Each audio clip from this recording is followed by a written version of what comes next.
on the eyes. Once again, we're going to focus in on the picture first. And the biggest thing I can tell you guys is spend as much time looking at the photo as you are your work.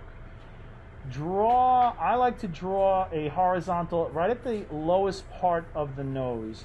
I put a vertical here right at the nostril and another one there. All of you are symmetrical individuals, all right? You all are.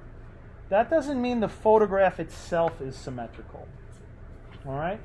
So when you're going to your boxes, number one, make sure you're at the right box. But just because the spacing on one side is this far, it doesn't mean that the other side is equal to it. Look at the photograph and be true to what you're seeing there. Nobody stood here like a robot in front of me perfectly straight, nor did I hold the camera perfectly straight. That means that just because one side is a little bit lower than the other, or it doesn't line up dead center on the line, doesn't mean that you need to correct that. Just focus on what you're seeing in the picture.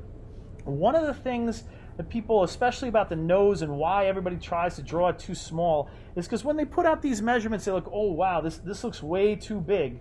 You know, keep in mind, we're drawing it much bigger, and in a lot of cases, your nose is going to be as big as your eye, if not much larger. So keep that in mind. Look at how much space there is from this red line, how little of it peaks underneath this, and how much space you have on the left. The center of the nose may line up with the midline, but it may not.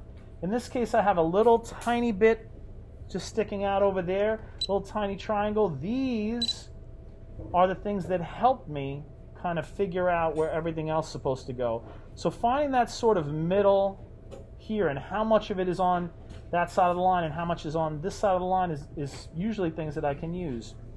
Then for the actual nose itself, you can see that the nostril part on this side barely gets beyond that red line. And then I'm really just drawing a parenthesis, all right? I can see how far I need to go up here by just kind of approximating, well, it's a little bit less than halfway, but I don't need to draw more than that. When I look at the other side, I clearly can see the same kind of thing, an edge happening. It might be happening ever so slightly lower, and I can even see right now that my measurement wasn't exactly perfect to begin with. So I'll make a little correction. Even I make mistakes and have to double check myself. But that's a good pointer for you guys. Just because you put a line there doesn't mean that it's automatically right. Nostrils, they just barely creep up over that line. And a lot of the nose is not going to look, quote unquote, like right until we start shading it. And we're not shading it yet. We basically just want to find the edges. Really, that's all you have to draw. A lot of people, for whatever reason, feel like they want to draw lines that go all the way up here. We don't see edges here, so we don't draw them. All you want to do is where you see a clean, crisp edge, that edge of the nostril, that edge of the septum in the middle, and a little bit in the nostrils in there, that's it. And please don't start shading things.